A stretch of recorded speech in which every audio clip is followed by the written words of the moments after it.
al doctor Joseph Campos, está en Zoom, lo esperábamos, pero claro, él tiene una agenda tan apretada y el tráfico, se ha complicado todo, pero le agradezco por no cancelar este encuentro. Gracias por respetar el acuerdo, doctor Joseph Campos, le doy la bienvenida. Él es el abogado, defensor de la presidenta Dina Boluarte, y nos vamos a enlazar de inmediato. Doctor Campos, buenas noches, bienvenido. ¿Cómo está usted? Buenas noches, Milagro, a los tiempos, y ciertamente muy complacido de conversar contigo. Gusto de verlo, doctor Campos. Bienvenido siempre a este programa. La presidenta ha escrito esta carta al doctor Bregman Muñoz Lapas de la Quinta Fiscalía Provincial de Huamanga. Y entonces, entre otras cosas, le dice que en calidad de agraviada anuncia que no impulsará la misma y exhorta al cierre de la investigación si la autoridad lo considera pertinente, ¿no? Estamos refiriéndonos a la investigación que se le ha abierto a las dos mujeres que agredieron a Dina Boluarte. Bueno, solo para, digamos, zanjar el tema legal, aunque la presidenta quiera, esto sigue la ruta de la Fiscalía, ¿no? Sí, por eso hemos sido muy precisos en utilizar los verbos correctos, ¿no? No vamos a impulsar, hemos exhortado, porque la presidenta efectivamente no tiene la competencia para interrumpir una investigación, pero ciertamente creemos que hemos hecho bastante con establecer un recorrido, una presentación del problema, en la cual creo que la propia señora es víctima de una doble confusión, ¿no? La primera es evidentemente confundir que la exigencia de justicia se puede convertir en una acción vindicativa, una venganza. Eso creo que es algo que todos peruanos debemos entender, que la justicia por mano propia nunca es buena.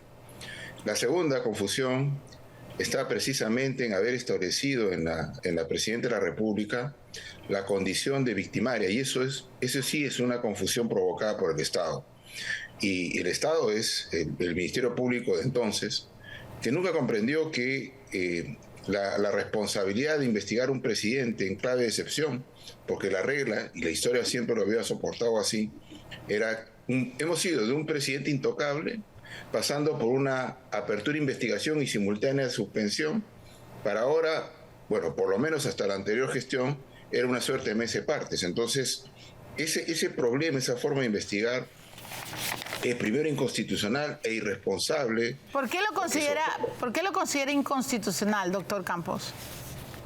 Porque evidentemente cuando la Constitución en el 117 dice solo podemos investigar durante su mandato A, B, C, D delitos, está estableciendo que el bien jurídico que protege, porque es una prerrogativa reforzada, porque en el 99 y 100 están los ministros, defensor del pueblo, tribunal, y a este le pone además un 117. Durante su mandato no puede ser investigado no puede ser acusado, bajo este tema.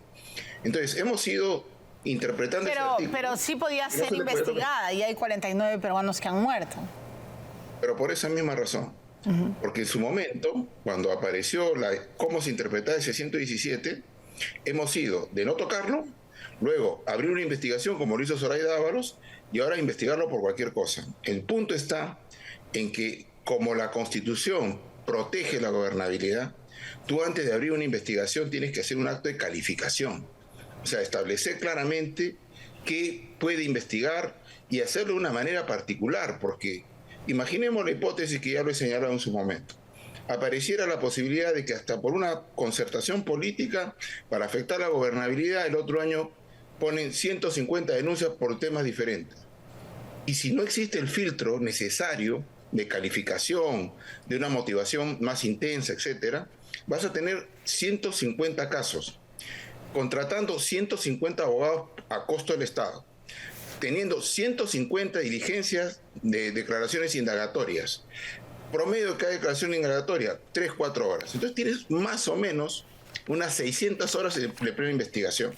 Entonces lo importante es entender que el Ministerio Público, para hacer armoniosa la investigación preliminar con los propósitos de la Constitución, debió haber hecho una tarea previa. Acá el problema, te lo explico muy brevemente, Milagros, es que para llegar a establecer algún tipo de responsabilidad del presidente, primero tú debiste haber establecido en la calle, caso por caso, y asegurándole el derecho a los policías, los militares.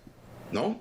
Que expliquen y dé sus razones en esta investigación para efecto de determinar si se usó bien o si se usó mal los protocolos. Los protocolos del uso de la fuerza. Okay. Si lo usó bien, no hay responsabilidad. Si lo usó mal, existe la responsabilidad, ¿no? ¿Cómo sabe usted que la investigación no ha sido rigurosa? O sea, ¿cómo no creo pues que Benavides se atreva a acusar a la presidenta Boluarte sin antes haber investigado, como usted dice, la base y la calle? Porque no hay investigaciones, no han concluido. Nosotros hemos exhortado directamente, y la presidenta personalmente en su declaración, que tenía que hacer investigaciones, primero, céleres y definitivamente serias, para efecto de buscar una verdad que no la definimos en un set de televisión, en una reunión de opinólogos, sino que efectivamente se establece una investigación asegurándole a las partes, no prejuzgando, darle cobertura y seguridad a ese policía que tú pides que cuiden a tus hijos, que sabemos que es un padre, que sabemos que es un hermano, que lo esperan en casa. Usted me está diciendo que Benavides ha acusado de homicidio por omisión a Boluarte sin haber investigado bien lo que pasó con la policía. También. ¿Perdón? ¿Ah? Perdón, no escuché. Que usted nos está diciendo que la ex fiscal Benavides ha acusado a Dina Boluarte por homicidio, por omisión, sin haber investigado bien lo que pasó con la policía, porque que yo sepa, tenía meses con fiscales yendo a los lugares, ¿no es cierto?, a Puno, Ayacucho, el propio entorno recuerdo de entonces de las víctimas decían, y la propia fiscal de la Nación decía que era un caso que lo iba a investigar a fondo. Y ahora usted me dice que se ha hecho sin investigación. O sea, yo no he podido ver la carpeta. A ver, el derrotero es el siguiente, para efecto que se comprenda muy claramente. Pero comencemos estableciendo la posición jurídica y política de la Presidenta de la República. Para comenzar, su actuación se desarrolló siempre en Lima desde Palacio, como corresponde. Ella tiene una jefatura suprema, no por haber desarrollado una carrera militar. Lo ha hecho porque ganó una elección junto con la plancha presidencial. Ella puede ser que no tenga armas, no le gusten las armas, y ciertamente es su derecho que eso ocurra. Ella no pasó por una escuela militar, Dina Boluarte no estudió en una escuela policial, de tal manera que lo que la Constitución previene para ese tipo de jefaturas es precisamente una jefatura de orden político. Entonces, lo que hace el político es lo que puede y lo que se le atribuye competencia, es decir, establece el control y el orden público respetando los derechos humanos, y eso lo escuchamos todos, en castellano y en quechua. Desde ahí hay una instancia, ¿no?, del Ejecutivo, que es el Consejo de Ministros, que luego deriva la decisión al ministro del sector.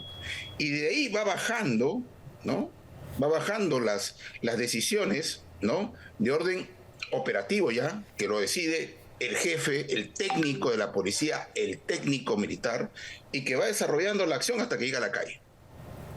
Y cuando uno quiere avanzar hacia arriba para volver quién tiene responsabilidad, primero tenemos que establecer si el policía usó bien o usó mal el arma.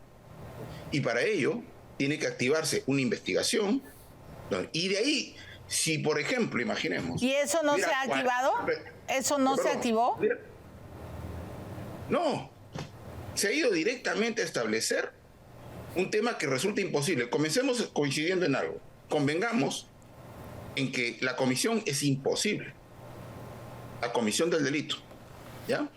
La omisión, para que tenga responsabilidad, tiene que ser dejar de hacer uno y con la suficiente potencia de la comisión, cosa que no es una omisión en abstracto. Para eso, el relato invisibilizado algo. Alguien instigó y provocó las manifestaciones de violencia.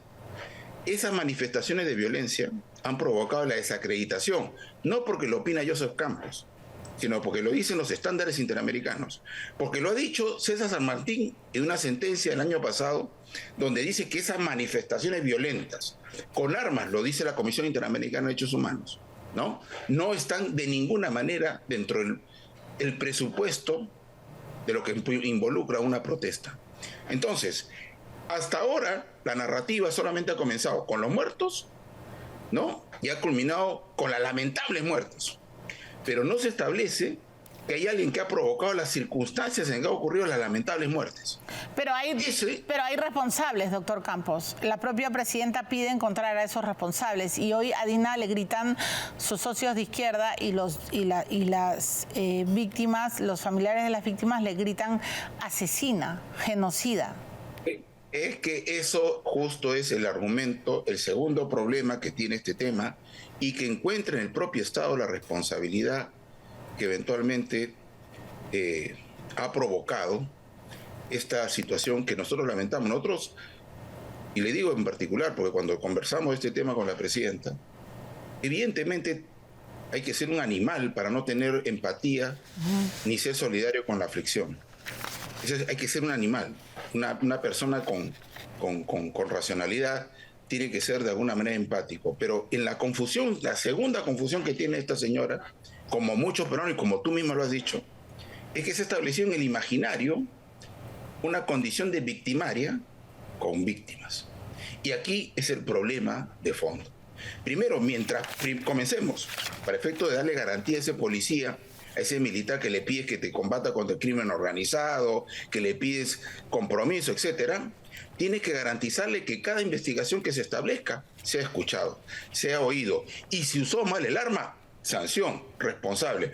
Si usó bien el arma, no tiene responsabilidad, ¿ya? Por más que sea víctima, ¿ya? Porque más que haya víctima. Entonces, ese tema tiene que ser el equilibrio que dan los estados constitucionales.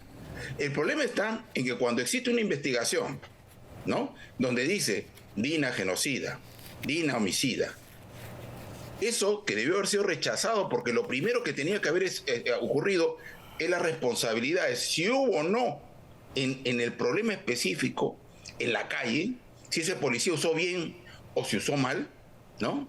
Porque en este momento ese policía, ese militar está en zozobra, gasta su plata, está distraído, está expuesto a que eventualmente la responsabilidad penal caiga sobre él. Que correcto.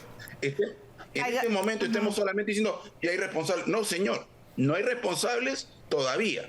Puede haber irresponsabilidad penal cuando el policía, el militar usó bien. Y si no, ese policía que usó mal el arma, mal la responsabilidad que le dio el Estado, vaya.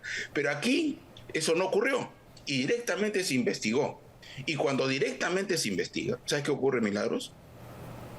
El soporte institucional del Estado, que ha confundido lamentablemente a muchas personas, incluido a la señora Ruth, para efecto de decir, esta es la responsable de la muerte de mi hermano, de mi esposo. De su esposo, correcto.